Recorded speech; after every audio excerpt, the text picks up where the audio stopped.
Hey guys, welcome to fusion coding. तो हम इसी टॉपिक को कंटिन्यू कर रहे हैं कि एरो फंक्शन और रेगुलर फंक्शन के बीच में क्या डिफरेंस है। मैं आप लोगों के साथ 3 पॉइंट्स के ऊपर डिस्कस कर चुका हूँ कि दिस वैल्यू कैसे बिहेव करती है, कंस्ट्रक्टर का क्या रोल है एरो फंक्शन और रेगुलर फंक्शन के केस में, और आर्ग्यूमेंट ऑब्जेक्ट कैसे काम करता है एरो फंक्शन और रेगुलर फंक्शन के केस में। तो आज हम बात करेंगे कि इम्प्लिसिट रिटर्न टाइप के बारे में, कि एरो फंक्शन के केस में कैसे काम करता है और रेगुलर फंक्शन के केस में कैसे काम करता है। यहाँ पे आप देख रहे होंगे कंसोल में कुछ भी नहीं आ रहा है, क्योंकि मैं जैसे जैसे वीडियो बनाता जा रहा हूँ सारे कंसोल में कमेंट करता जा रहा हूँ ताकि कन्फ्यूज़न क्रिएट ना हो। आप मैं हर वीडियो के अंदर आपको ये कोड सेट बॉक्स का लिंक आपके साथ शेयर करूँगा डिस्क्रिप्शन बॉक्स के अंदर। आप वहाँ से जाकर पूरा कोड उठा सकते हैं और पूरा कोड देख सकते हैं कि कैसे कैसे काम कर सकते हैं, और अपनी रिक्वायरमेंट के हिसाब से आप कमेंट्स को हटा सकते हैं। तो चलिए हम बात करते हैं इम्प्लिसिट रिटर्न टाइप की, कि वो रेगुलर फंक्शन के अंदर कैसे काम करता है।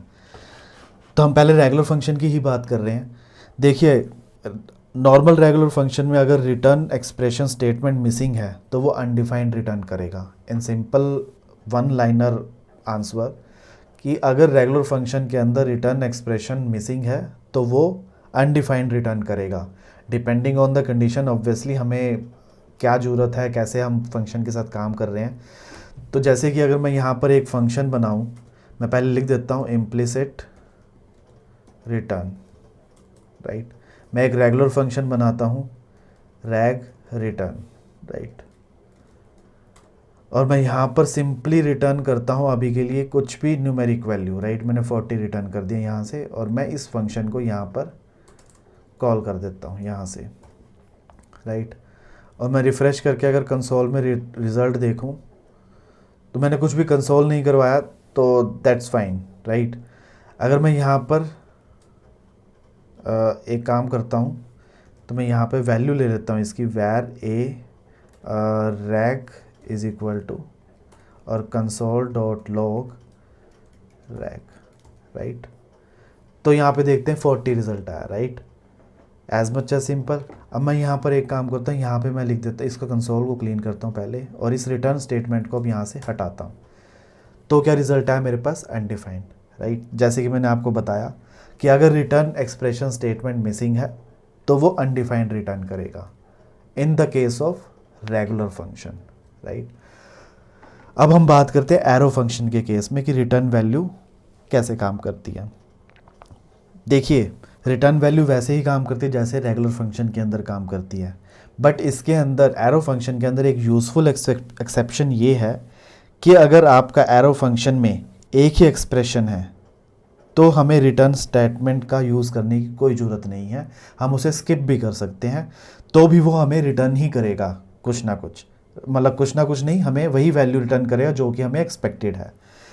अगर हमारा मल्टीपल एक्सप्रेशन है तो आपको रिटर्न कीवर्ड का यूज़ करना पड़ेगा इसके अंदर। एग्जाम्पल से समझते हैं, तो मैं यहाँ पे लिख देता हूँ आपके रेफरेंस के लिए, implicit return in case of regular function, right. और यहाँ पर मैं लिख देता हूँ in case of arrow function, right.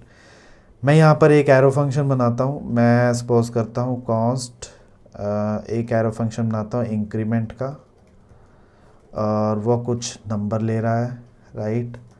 और वो नंबर हमें इंक्रीज़ करके दे रहा है नंबर +1, राइट। और मैं यहाँ पर इंक्रीमेंट, इस कंसोल को बंद करता हूँ पहले, इंक्रीमेंट को कॉल करूँगा यहाँ पर, और इसके अंदर मैं कुछ नंबर पास करता हूँ 20, और इसे मैं यहाँ पर कंसोल डॉट लॉग रिटर्न करता हूँ। तो हमारे पास देखते हैं रिज़ल्ट क्या आता है। तो देखिए यहाँ पे 21 ये लेकर आ गया है। तो ये एरो फंक्शन हम वन लाइनर इस तरह लिख सकते हैं अगर जिसको नहीं पता।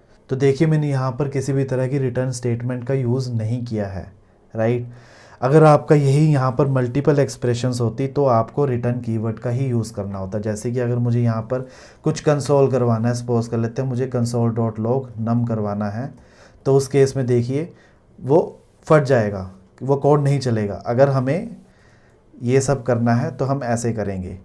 तो कैसे? कंसोल डॉट लॉग नम मैं ऊपर रखूँगा और रिटर्न num +1, तो इस तरह ये ऐसे चलेगा रिज़ल्ट, राइट, ऐसे एरो फंक्शन चलेगा इस केस में। तो हमें एरो फंक्शन के केस में ये हमारा इम्प्लिसिट रिटर्न टाइप ऐसे काम करता है। तो ये बेसिक सा डिफरेंस है कि रिटर्न कैसे काम करता है रेगुलर फंक्शन और एरो फंक्शन के केस में। अगर आपका इससे रिलेटेड किसी भी तरह का कोई डाउट हो तो आप मुझसे कमेंट सेक्शन में पूछ सकते हैं। और अगर आपको ये वीडियो अच्छा लगा हो तो please comment, like, share and subscribe, and thanks for watching.